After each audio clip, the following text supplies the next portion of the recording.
7 days for me weren't mapped out in being 7 days. Like it wasn't like, oh, I'm going to take 7 days and this is the program I'm going to go on. It just happened to be 7 days. And for me, I'd say the first day I spent reading everything that was making me feel that way. So you're reading all the comments, you're reading the tweets, you're reading the articles, you're seeing articles come in that you've just interviewed for, and you're like, wait a minute, that's been completely misconstrued. Like you're feeling this way. And I'd say a lot of this was, you know, UK based, not really international, to be honest at all. And you're feeling that way. And I was just reading all of it. I was completely immersed in it for a day. And I gave myself a day. I said, I'm going to let myself do it today because I want to be informed. I want to be aware. And, you know, you just said this to me. You were like, you know, Jay, I didn't see any of this. I didn't even know about this. And we've talked about this before. And that's what's really fascinating, right? Like for me, that day felt like the worst day because it felt like that's all there is. That's all I'm seeing, even though there's everything else going on. So I'd say the first day I spent just reading everything, and you feel terrible and horrific, and there's a part of you that feels defensive, and you're like, but I'm not like that. Oh, I wish they could just understand this. And oh, well, they just read that differently. And I wish I could talk to this person who feels this way and like hold their hands and look into their eyes and for them to feel my real energy. I wish they could give me a chance. I wish I could actually talk to each one of these people. Maybe I should actually like book a room and just line up everyone who feels this way about me and actually sit down with each of them and talk to them about what my passion is and who I really am as a human being. Maybe that's what I need to do.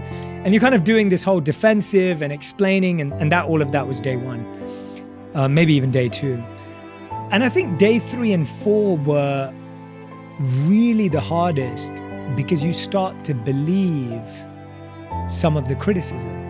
So there's a part of you, and I think this is a good part of me. I'm happy that this part of me exists, where I have the ability to be really critical and harsh of myself to the point that I kind of embodied some of those ideas. And I was like, maybe I am. Maybe I am not fully genuine. Maybe I do have that part inside of me. Like, God, maybe I am wrong. Like, you know, maybe I do need to take a look at myself. Maybe I'm not doing that enough. And so I'd say that was day 3 and 4, and that was the hardest because you're now taking someone else's words to be your worth, and you're taking someone's writing to be who you are. And so I think day 3 and 4 were just kind of processing, like, do I really agree with that? Am I that? What part of that is me? I can't just I've never wanted to be someone who doesn't take something as feedback, like, or doesn't look at something or try and understand it more deeply. And anxiety. How do you feel on these days? You talked about I feel like throwing up in the morning. Really? Like waking up and feeling like physically sick, and wanting to throw up, but trying not to. And did that feeling last all day, or was it just when you woke up? I think it was mainly when I woke up. Like it was a strong feeling when I woke up, and I'd have to work through that over the next couple of hours and then get over that and then try and progress the day. And I think day 5 and 6 were making sense of what was feedback, what was shots fired, and what I believed about myself. Run me through those 3. So the way and even deeper than all 3 of those, and I'll talk about those 3, but even deeper than those 3 of those was this idea of compassion, of why do people feel the need to do this? Like, what role does it play in their life, in our world? And why does someone feel the need to, without never having spent genuinely quality time with me, to feel any way about me? Also not knowing anyone in my universe either. So, you know, and so trying to have compassion and developing a sense of perspective of what role does this play in our society? I think the feedback that I've taken on is that I definitely have changed externally, like in the sense of it is true that my life is very different externally very quickly. That's true.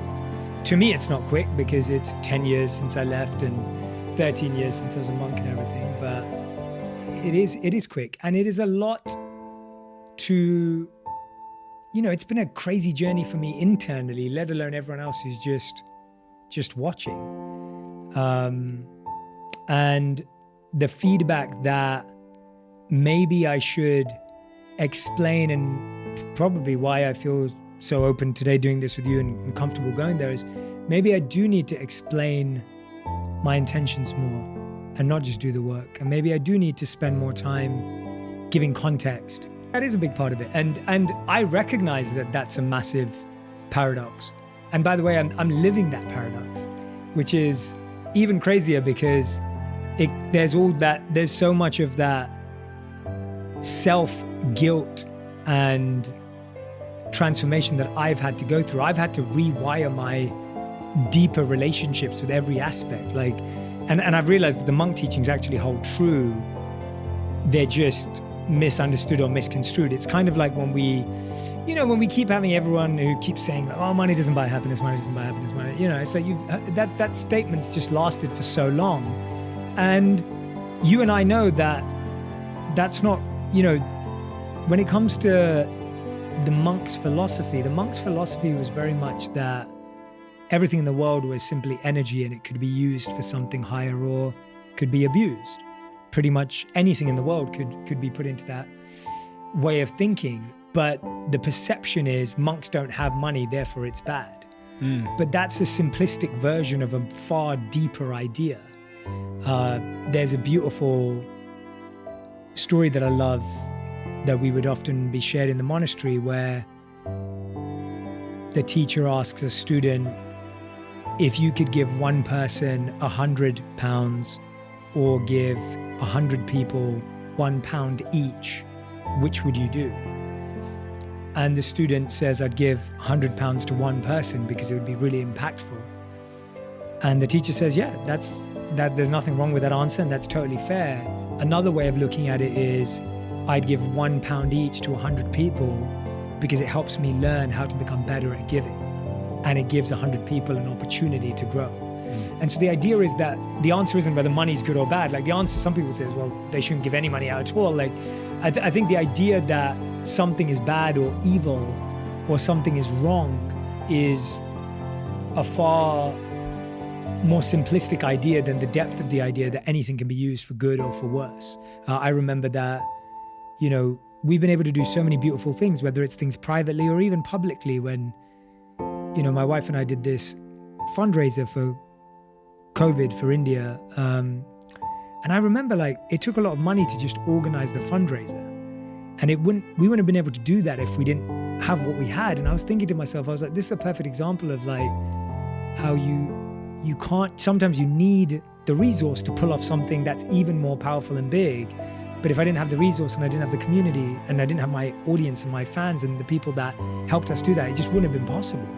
And so it's kind of like this all comes in and of itself, it comes together.